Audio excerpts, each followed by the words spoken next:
to Katie.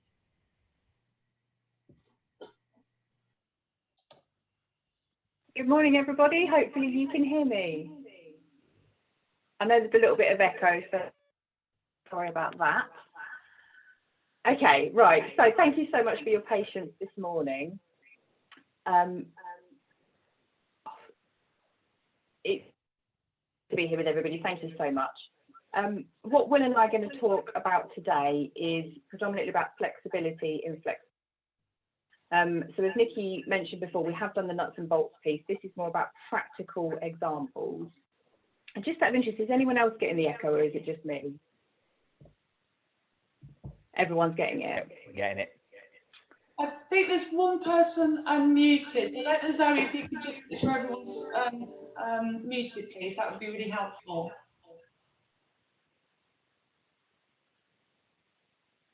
Okay, I'll keep going. Introduction.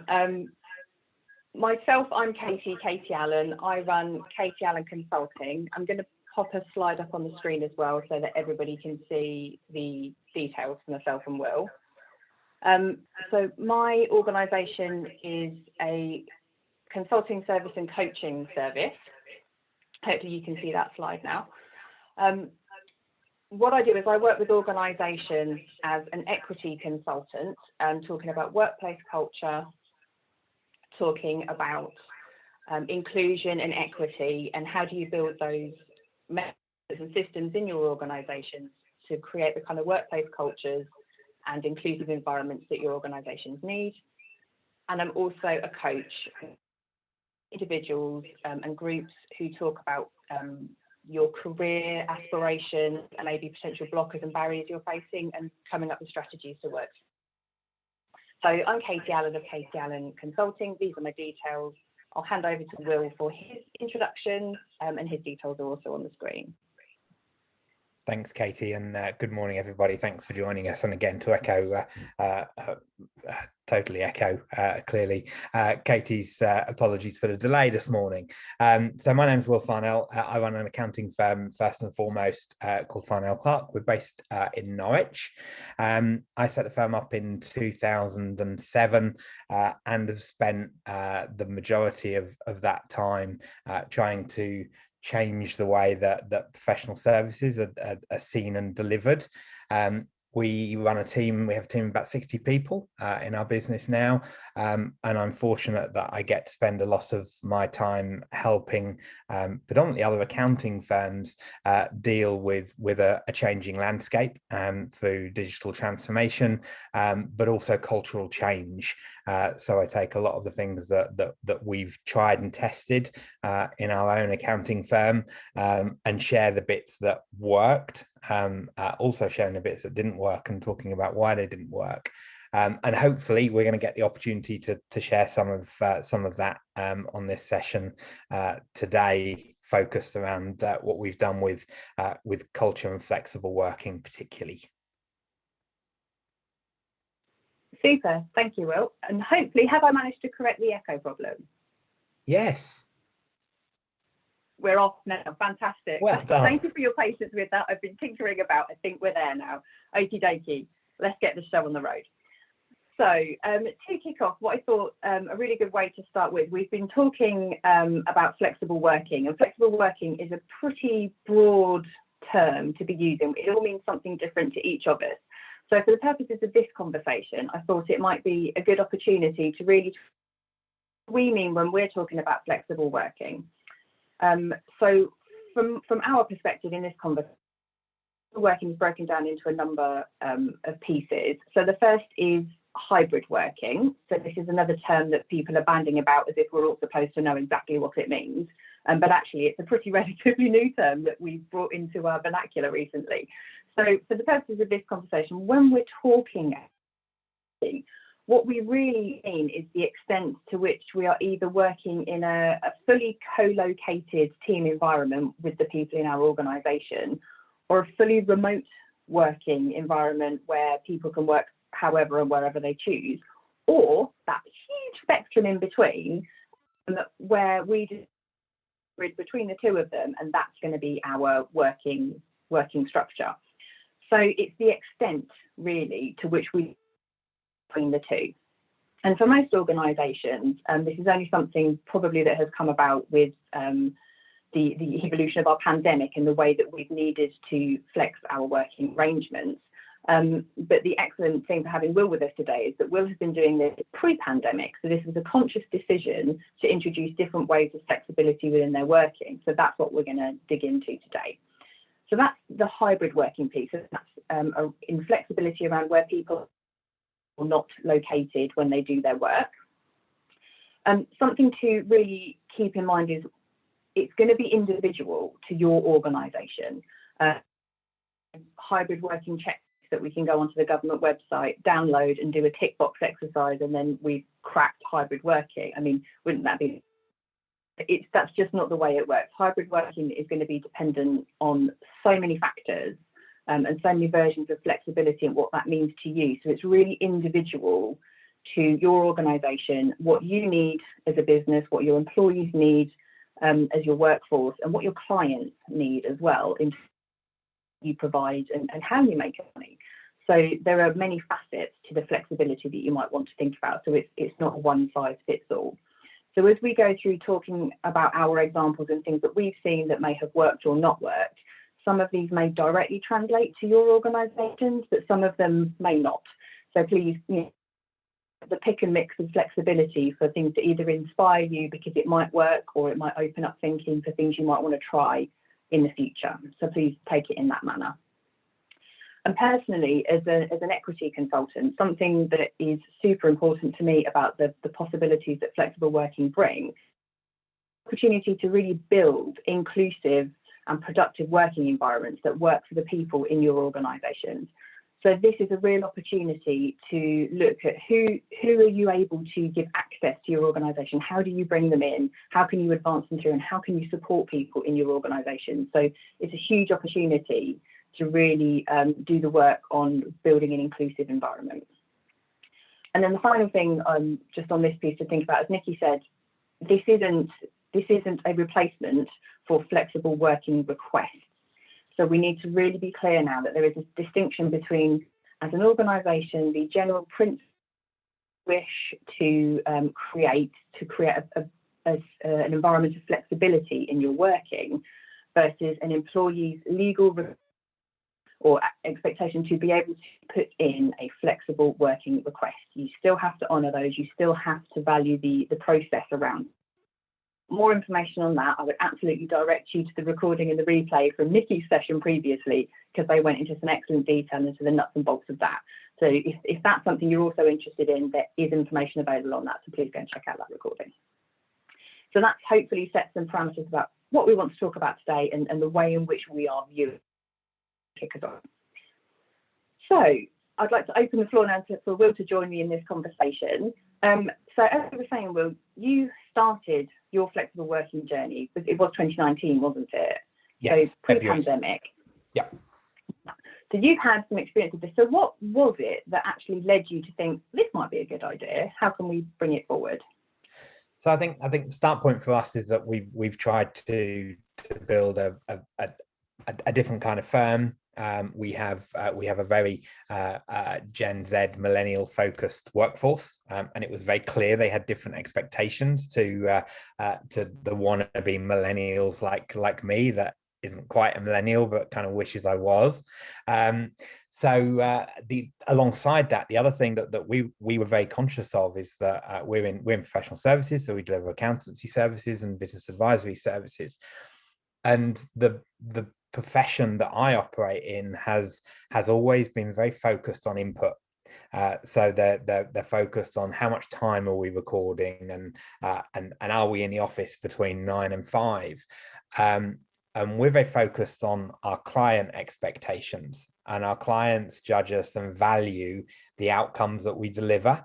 And they don't care about the inputs. They don't care about where the work's done, how many hours it takes. All they're focused on is the output and the outcome. So we needed to find a way to ensure that our staff were focused on the same things, so that they were focused on the outputs and the outcomes rather than I've got to be in the office for 9 o'clock and I've got to do my 37.5 hours a week. So we made the decision that that we wanted to move to what we referred to as a results orientated work environment, which basically meant for our team, you can work when, where, and how you want, as long as the job gets done, and that clients are delighted in what they get. We had some bolder plans. We trialed a 6-hour working day, which we just couldn't make work. The team just said, I'd love to work 6 hours, but I just can't. And it almost kind of got a bit negative in terms of if we were talking about 6-hour working days and the teams were saying, yeah, well, that's kind of fine, but we don't really get to do 6 hours, so we wish you wouldn't talk about it. So we moved away from that, but what remained was that it genuinely didn't matter whether the team were in the office, what time they started, as long as there was client cover, and that creates some of the other challenges that you have to think about whenever you try and change the approach to working patterns. The other thing that we'd spent a lot of time on is workplace culture and workplace environment. So even though we said to our team, you can work when, where, and how you want, most of them still came to the office. So they made a conscious decision to want to be in that team environment, which was really positive.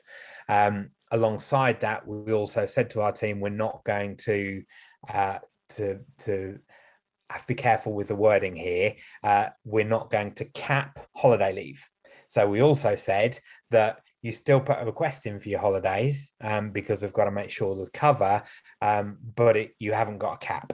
So again, this is about making sure that the job is done and clients remain delighted. But if they are, we're not too worried about whether you take 42 days holiday or 30 days holiday or whatever it is, as long as the work gets done. So that all happened in February 2019. Some of the immediate things that happened out of that, firstly, we got quite a lot of publicity out of it. A big problem in our industry, as I'm sure in many, is recruitment and retention. We received 50 unsolicited CVs in the first 4 weeks after we made these announcements. Now, I'm not saying they were all good, but we received 50 CVs for people that were keen to work for our organization. So clearly there were some positives, but I think we're going to come on some of the challenges in due course. But as context setting, that's what we did in February 2019. The pandemic hit March 2020, and it was quite strange because we had the infrastructure in place to be able to go complete remote working. But it was still a bit weird. I remember the visions. We sent everybody home on the Friday before, I think the Monday was the day that the announcement was made. And the strange thing was seeing kind of team members walking out of the office with 2 monitors under each arm, as they were just been looted or something. But it was still strange for the team because for the first time, we kind of gave a dictate in terms of, look, you can't work in the office. You've got to work at home. So there was still a cultural shift for us, despite what we'd already done with remote working, because we'd gone from a point of saying it kind of doesn't matter to you've got to work in this location. That's your home. And I think your point, Katie, on the hybrid is one that's really interesting for me, because I hear people talk about hybrid, but it's a dictated hybrid, which I think misses the point and misses the opportunity for us to actually say, we want to do something that's about choice. Because if we say, you've got to be in the office 2 days a week, then it's not choice. It's not flexible. It's just that instead of having to be in the office 5 days, you've got to be in the office 2 days. And I think that's missing the opportunity. So there's some context to get us going. Thank you. And I think that's a really good context setting as to how where you are currently, how you've arrived. But what really interests me, and I totally agree, that opportunity to give choice and autonomy and agency, they're key drivers for human beings, right? We all like to feel like we're in charge of our destiny. So how did you go about initiating the conversations with your teams of people to begin with, when you were thinking, yeah, this is something we want to try? How did you start? Because communication's surely got to be key through something like this? Yeah, it all started with staff surveys and feedback and everything else, and that happened even before we did our big office refit in 2016. In terms of creating an environment that people wanted, that was all based on, we said to our team, what do you want? And it was really bizarre, the kind of things that staff said. So they wanted a nice coffee machine. And it's like, we just had these expectations of what staff would want when we said, look, if you could have anything, what do you want in the office? And they said, well, a really nice coffee machine and a microwave on both floors. And it was kind of really small things that were really easy to say, well, that's no problem. We can do that easily. And the idea was that again, we went out to teams and said, look, this is something that we really want to do. We want to give you the opportunity to do this. And we started the conversation about 7-8 months before we actually did it, and said, if we're going to do this, there's a bunch of stuff that's got to happen. We've got to be at a certain point in terms of our workload, and we set some challenges to the team and said, look, if we can get to this point, then we're happy to kind of look at these new ways of working.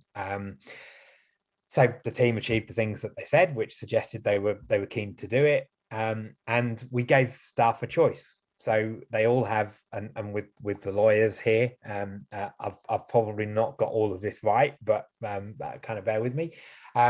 They have an employment contract. They still have an employment contract. What we did is we introduced a staff charter, and we said, look, you have a choice. If you want to sign up to this, you still have your employment contract, and that means you get your holiday and you get the pay that it says, and so on.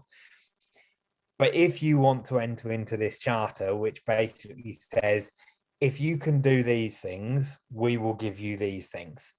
So it became a choice for people to almost opt in and say, yeah, I'm happy to sign a charter. And so it didn't replace the contractual terms. Everyone still has their contractual terms. But it said that if you focus on the client, get the work done, and you want to work from 11 in the morning until 8 at night, then that's absolutely fine. You do what you want to do, and you can choose where you want to do that work. So it's all been driven by staff feedback, and actually the really interesting stuff during pandemic. We did lots of surveys. We reviewed data. Our productivity fell marginally. So it wasn't a case of we felt that people weren't working, but not being in the environment that they were typically in, even with that freedom, flexibility, and choice, they were not as productive or working from home as when they chose to work in the office most of the time. But the more important thing was the feedback we got around mental well-being, and the fact that the team really struggled with the isolation. And again, as I made the point at the beginning, we have a very heavily dominated Gen Z millennial workforce. Our average staff age is probably 29. So naturally, the environments that they were working in were much tougher than the environment I had to work in, working from home.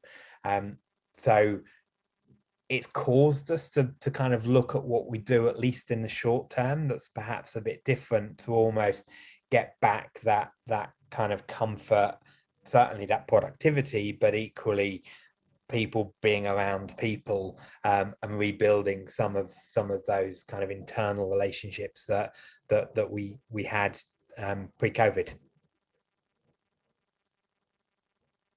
Super, thank you. I mean, there's so much information in there. So I think some of the key things that I'm taking from that is what you built that was very powerful was the charter that people would choose and opt to sign up for. So they had the want to uphold the values essentially that you were calling out, and some underlying principles to, if you can do these things, to almost an operating structure within your organisation, that actually here's the arrangement that we all agree that we're going to sign up for, and we're using these things to measure our performance.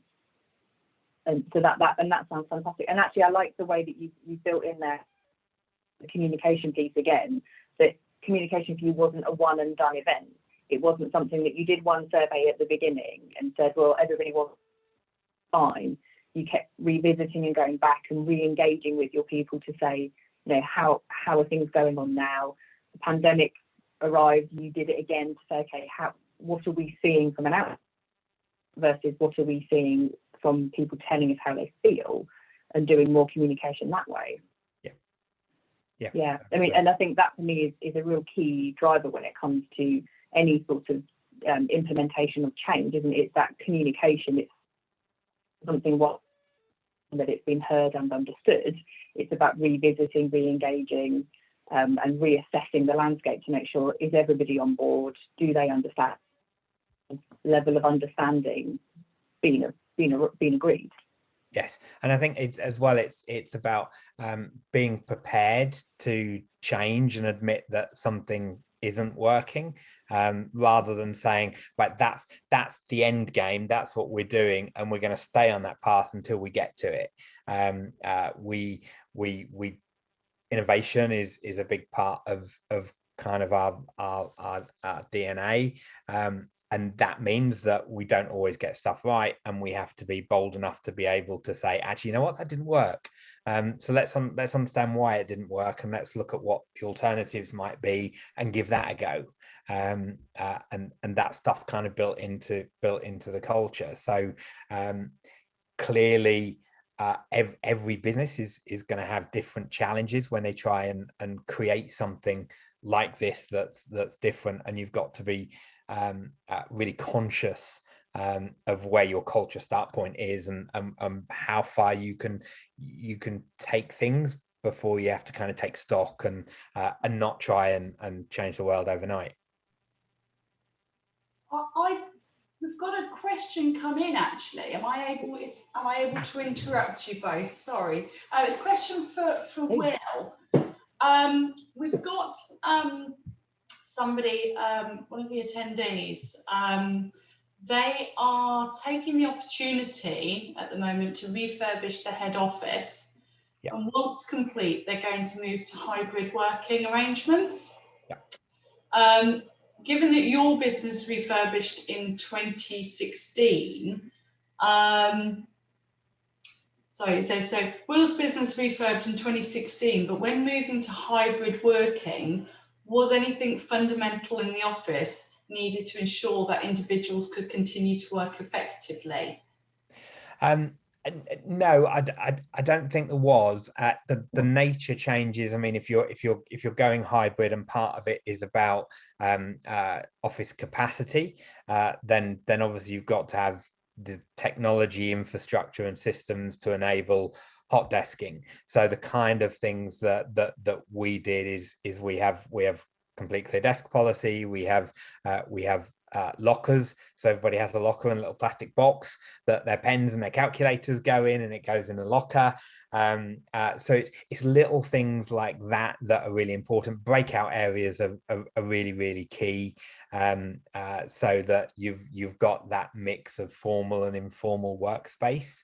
But it's the point of our refit was very much that we would be talking to prospective employees who would come to us because we positioned ourselves as being kind of different to everybody else, and they'd walk into our office and it would look like every other accountant's office in terms of magnolia walls and desks that didn't match and paper everywhere, and we had to kind of live what we said we were. So it was really important that our office environment matched our brand. And I think when we think about culture, there's some layers for me, and it kind of almost starts with brand. So you have a brand, but a brand is very static. And I think that organizations need a personality, which is something that's much more fluid, and working in professional services where you get multi-partner environments, you end up with what I refer to as kind of almost schizophrenic businesses, because they have mixed personalities. So it's like, how do you define a personality that fits an organization that's living, breathing, can adapt? and then your office environment has to match your personality. So we went as far as putting a pub in our office. And we did things like around Facebook competitions to name it, and it's called the Tax and Pounds. And that's our personality. Now, there will be people that will say, well, I'm never going to work with an accountant that's got a pub in their office because I just can't take them seriously. And that's fine, because that's not who we are. So we have a personality. Our office supports our personality. So at the top of that, you end up with the culture that is the sum of all of the various elements you have in terms of the beliefs, the values, the attitudes, the personalities that create the organization culture. And it's really important that everything's aligned.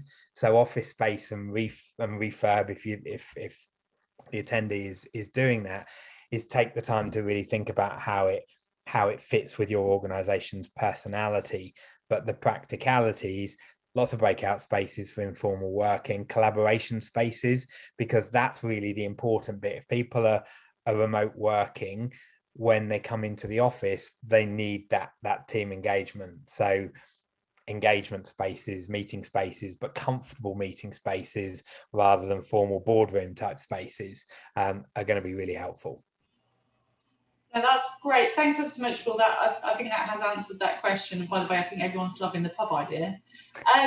There is another question, but I don't know whether this is something that you may come on to later. I'll just put it forward anyway, but if it's something that you're going to pick up, and I think this is something that I certainly hear a lot of, I bet Katie hears a lot of as well, that when we're talking to employers about flexible working, certainly before the pandemic, the common response I got was shock, horror. How do you know that people are working? This question, I think now after the pandemic, I'm more hearing that people need to be working together. So maybe there's been a bit of shift, but I think this is still an underlying issue. So the question is, how are the team monitored to ensure expectations are met? How do you know who is working if people are working at different times to the norm? So I suppose, how do you monitor if people working different hours? How do you monitor it? And I presume this will depend on the organisation. Yeah. How do you guys deal with it? I think we can answer that now, can't we, Katie? So I think fundamentally it's about having mechanisms in place and being really clear on what it is you want to measure. It comes back to that inputs and outputs point I made, that the inputs are completely secondary and almost don't matter if the outcome is right. So our focus is on, are we responding to clients in a reasonable time frame? Are we delivering the service levels that they expect? From a productivity point of view, are our gross profit margins as we would expect? Because we know what our staff costs are, we know what our billing is, we know what our margin should be. So as long as that's consistent, we're doing the right things. We do net promoter scores, so we go out and ask our clients, how are we doing? If our net promoter score is going up, we know we're doing the right things. So therefore the inputs become almost irrelevant. We spent a lot of time looking at team structure. So we've built our organization structure in small pods. So we have pods of generally 4 people working as a client team. So it makes it easier for the client manager to manage what the team are doing. And communication comes back to the communication. So we introduced, we've been using kind of internal messenger apps for a long time. We started with one, we ended up with Slack for some time, and the team activate their status on Slack. So they will say, I'm working. So if a call comes in, then everybody can see if the person's available before they try and put a call through to them, because we have to respect those boundaries as well. So it may be that if we've got somebody that comes in at 8 o'clock in the morning and leaves at 3, they need to respect that somebody else might not start working till 11. So at 9 o'clock, they can't be hassling them for answers, but it's about having the tools that let people know when you're working and when you're not working. And I think fundamentally, and I say this slightly tongue-in-cheek. There's this point that if we treat people like children, they'll act like children. If we treat them like adults, they'll act like adults. And it's a really hard thing for people to do, to be brave enough to say, you know what, we're just going to trust everybody that works for us, and hope that that trust gets rewarded. You don't get it right all the time. And that's where you've got to have the systems and the mechanisms to deal with it when it doesn't work. And I've made many mistakes over the years. And I know when I first set the firm up and we got to about 8 or 9 people, I wanted to give people flexibility. So we kind of did the core hour piece, and certain people abused it. And I did what every sensible person does. I take it away from everybody rather than deal with the individuals that are spoiling it for everybody else. And that was a really valuable lesson. Now we take a different approach, and we'll tackle the problems and leave it for the people that are doing the right thing. I think there are some really key pieces of information in there, which I think is really helpful just to recap on. Because the first is that your approach, it comes back to that was what you've implemented has been the correct approach for your organisation. You have implemented practices that really work well in your environment and for the brand that you want the world to. I think that's a key thing, and it may not be the same for other organisations. If if you have a production environment, that's not going to work, but there's going to be other take away and try. I think the really key piece of information in there is that you put your principles first. You decided what that was going to look like first, and then you built your structures around that, of building the environment that you wanted to create, and then you underpinned it with shared norms across your team so that everybody understood what was expected of them and how those ways of working would come together. So you built your expectations of how you would deal with each other, and everybody respected each other within those boundaries. So everything was very clear. So whilst there is the flexibility is there, this you are an adult, you get to do what you want, but it's also within this framework that we have all created together because we all believe in the same thing. So we all get to buy into the same thing. And I think that's really important, taking the time and effort. And as you said, the preparation was key. Be a bit innovative, did try things, see what worked and what didn't work, and then settled on the thing that gave you the greatest output. Yep. Then was it to enable you to make the inputs less of a, I suppose. There was one thing I wanted to pick up on that as well. It's around that tackling the issues, and I think that is also a really piece of information, because it's something with the best one in the world, the number of organisations I work with, and that's both when I was in-house working in HR and now as a consultant, you have conversations with managers or leaders, and the immediate response is, one person didn't do this thing, we need a policy that stops everybody doing it, or a group of people didn't do something, we're taking it.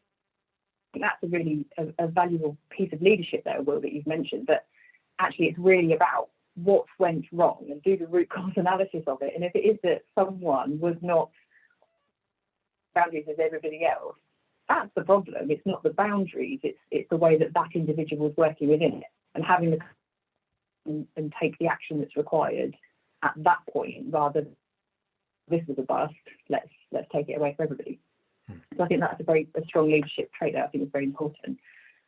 One question I had as well, when you were talking about, you set up your almost like accountability pods, your client pods, for people to work together, and talking a lot with organisations now around how do you keep communication open without creating silos? Because this is one of the challenges with hybrid working, that people will naturally be coming to the office to work with their immediate teams and scheduling their time around that. But how have you made it so that your pods communicate across pods rather than just getting stuck in their silos between themselves? Yeah, I think again for us, it's the workplace environment, the social elements that we drive in terms of making sure that does events and that we bring the team together. So during COVID, we've done a weekly team call. We weekly town halls. We get everybody on Zoom and give everybody an update. We used to do that in person quarterly. We've now just moved it to monthly Zoom now, as we're starting to get more people back in the office, and we'll go back to kind of in person. But again, I think it's we have a layer of structure above that tries to make sure that there's consistency across the pods. But things like having a pub in the office is about Friday afternoon. Everyone has a drink and plays a game of pool, and the teams get together and sit in the kitchens and eat lunch. So there's a lot of that comes back to the environment, and that's why the question we had earlier about what do you do in terms of making sure that the office is conducive to hybrid working. It's that ability to let people get together and talk and share ideas. I think the big things that have been missed during lockdown and for me are the risk of more weighted remote working is the learning and the education. So we're very much a training organization, and I think that whilst all of our students go on structured training, the real value is them hearing the phone conversations that other members of the team have with a client. That's where the real learning happens. So in our world, when they hear their manager explaining to somebody why they shouldn't buy a company car through their company, that's valuable learning, because they hear it so often that it kind of sinks in and they acquire that knowledge. So I think that's going to be really missed where people are moving to much more remote working environments, and it's going to be really hard to replace that. And the second thing is just that opportunity for innovation, where you're not in a collective and you're saying, why do we do things like this? Why don't we do it this way? Because that seems much more efficient. And in isolation, that's never going to happen. You're never going to say to somebody, we do it this way, that doesn't make any sense, we should try this. And that kind of stuff's really valuable. Absolutely. And it sounds there that you're having to actually make very purposeful effort to create those come together, to be innovative and can come together to talk about their personal development and what they want to get from their careers as well.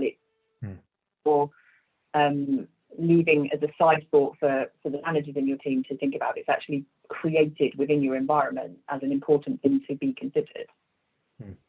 Yeah, very much so. Okay, and very briefly as well, as part of that conversation, you talked around having the right infrastructure. You come across things like security or just having that infrastructure. Have there been challenges as well around that that you've encountered? I think you have to be really clear on the way that people operate. I mean, most of our technology infrastructure is cloud-based. Everything's two-factor authentication. We moved away from paper files a very long time ago. So again, our circumstances are in our favor. And I'm not naive enough to not recognize that. A lot of the things that we've done over the last 12, 13 years are the things that have enabled us to make the steps that we have around how we let our people work. But that's something that everybody should be conscious of. We're living in a digitally driven world, and we sometimes have to really question hard why we still do what we do when there's inevitably going to be better ways. It might be difficult to get to those better ways, and the change is hard and it's painful and it will be less efficient for a period of time. But the risk is the longer we leave those changes, the harder it gets, the less competitive we are in our markets. So we've been fortunate that we don't have the issue of paper files that people have got to have at home that raises risk, because everything is electronic behind two-factor authentication and so on. But we've had to make sure that our team are aware of the risks of working outside of our kind of secure office environment, but they were doing that before anyway.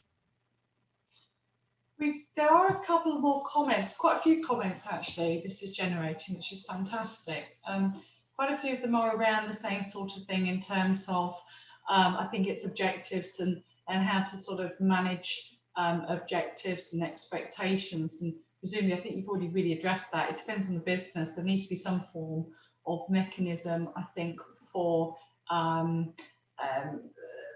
there needs to be some sort of objective, some sort of expectations clearly communicated, and some sort of measure, I think, really. And I think that will depend on the individual business. Somebody has said, and I think might tie in quite nicely, and I'm really keen to know this too. So basically, you're getting, a lot of credit. It sounds as though you've got a really great progressive firm. They're interested to know what's next for you. So how do you now compete with the world moving to where they are now? So I suppose really what's the next steps for you? So for us as a business, it's about continuing to drive innovation. So we have specific challenges in our specific environment in terms of move to making tax digital. So that's a big change for a large portion of our client base. We're comfortable about it because we have the digital infrastructure in place to do it. But I think the big thing that everybody's got to be aware of is this shift in client expectation in terms of whatever we do, because we get very insular and we focus on our own markets. So we're accountants, we look at what other accountants are doing and we say, yeah, we're doing a good job because we're doing the digital stuff and everything else. But that's not who our clients compare us against. Our clients compare us against the Amazons and the Apples of the world, where they can ask for something and it arrives the next day, even if that's at 6 o'clock on a Saturday night, it arrives on a Sunday morning. So how do we meet that shifting expectation that clients have? And I think the other thing that we're seeing from generational shifts is much more focus on the values and people making value-based buying decisions in terms of who they choose to work with based on their own values belief system. So not in terms of a value for money thing, but what are the values that underpin the attitudes, behaviors of an organization. And certainly a lot of the work that I do with other accounting firms is they don't know why they exist. They don't know really what they do. They don't know how they do it. And you ask them to summarize it and they say, well, we help people save on taxes and things. And it's like, yeah, but why? So what is it? What gets you out of bed in the morning? What are the things what's the one big thing that you want to change in the world? And people have got to kind of have that conversation with themselves to understand what it is that makes them different from everybody else. So I think that's still our big challenge. How do we make sure that our team really get everything that we're about, what it is we're trying to do in terms of impacting our clients' lives? And we put a lot of time and effort into it, but it's a really hard thing to do, to get an 18-year-old out of school who's joining us to understand what our vision is as a business. And the better we are at that, the better the outcomes we deliver for our clients. So I think that whole expectation thing is the big challenge. And I wrote a book a few years ago called The Digital Firm, which was aimed at accountants in terms of going through digital transformation. And when I speak now, I talk about evolution of the way that accounting firms have moved. And the next evolution for me, I'm already calling the human firm, because it's all about people. So when everybody uses the same technology that lets everybody do the same thing at the same level, at the same efficiency, the only differentiator we have is our people. The thing that the robots can never replace is that human intelligence, that emotional intelligence. So we have to focus on making that our differentiator. And that's about having the right people using the right technology in the right place, using the right processes, and really making a difference to the people that they work for. So hope that helps. Brilliant explanation, Will. Yeah, loved it. That was great. And I think the kind of the important takeaway for me from that is about, you know, being really connected to your purpose as an organisation and connected to, you know, to your why, and that's where you spend your energy. So perhaps rather than thinking and investing so much, how are we monitoring, you know, the objectives, that will actually bigger picture, what do you need your people to be doing and how are you empowering them to deliver what you need, and spend your energy creating the environment that they can succeed in, rather than necessarily worrying too much around, you know, annual cycles of objectives that really, let's face it, we only ever look at the month before we sit down to a performance review or something, and then we think, well, quickly, let's see what we can get done, and then the conversation has to feed into anyway. You know, so it's that where people can be themselves in your organisation, lead, you know, deliver towards your why, and meet your customer needs, and that's the empowering piece. And people buy into that, right? Because if you can come to work, do your best, and feel like you're contributing to something. Yeah, and I think points worth making is, and I have this conversation with accountants all the time, is that the biggest challenge that accountants tell me they're facing is recruitment and retention. And most businesses spend huge amounts of money, huge amounts of time marketing for new business. So they have a strategy for winning new business, but they don't have a strategy for winning new talent. And we have to see recruitment as a marketing activity. And if we want the best talent, we have to think about it in the same way that we do when we think about wanting the best clients. So what's our proposition? What is it we're offering? What makes us unique? Why should you come to us? And we have to do that with our talent as well, particularly if we accept that our differentiator in going into the future is our people. So how do we make sure that we can get the best talent, even if we can't pay the top salaries? I mean, we compete with large mid-tier firms who have much deeper pockets and will pay people more money. So we have to make sure that our proposition means that people come to us for different reasons, because we don't want to be in a race to who can pay the biggest salaries, because that's not going to suit our clients. And absolutely, and to build on that as well, it's about delivering, isn't it? So it's not just about the good marketing strategy to bring the people to, it's about making sure it's true. Yeah. Because you can have the best employee value proposition ever. You can go out and say that you do all of these amazing things, and then when someone arrives to your organisation and the experience is not what they've been sold, they're not sticking around, are they? And that could be even more damaging. So whatever you are, make sure you are walking the talk. And that's exactly why we spent the money we did refitting our office in 2016, because that was exactly our situation. We were saying one thing and the reality was very different, visibly different for people that came into our organization. So we had to align that. We had to kind of make sure that we walk the walk. And I think that is about us for time, isn't it? Well, we're 2 minutes. So I guess if there are any burning questions, I would say unmute yourself and let's hear it now. Otherwise, we will hand to Nikki for a wrap up.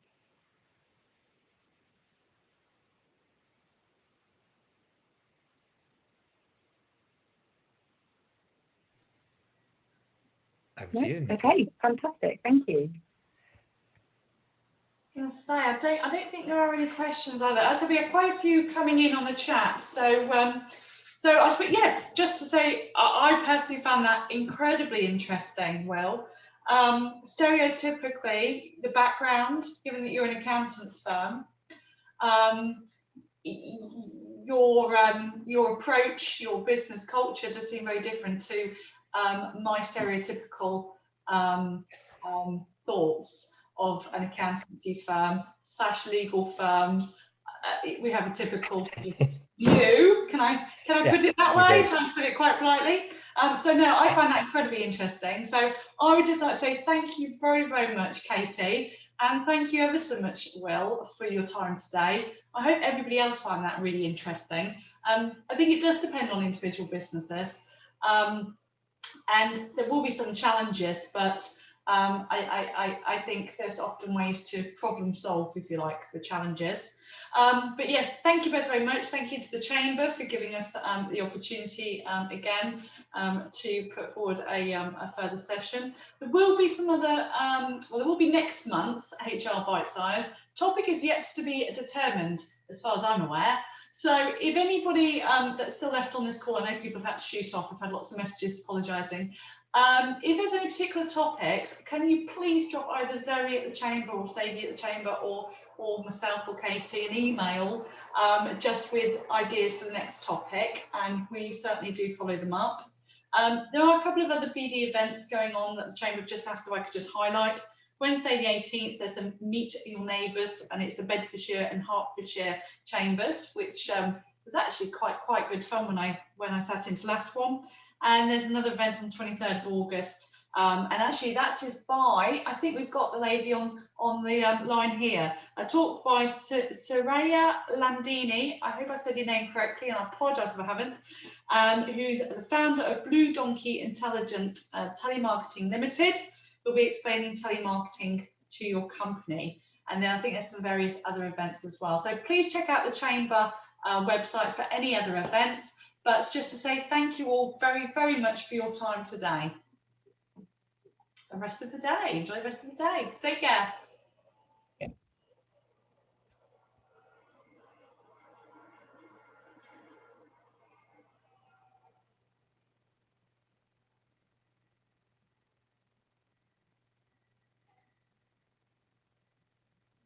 There we go. Just now, yeah. Do you want to stop the We need to stop recording. Yeah, Yeah. I've learnt now.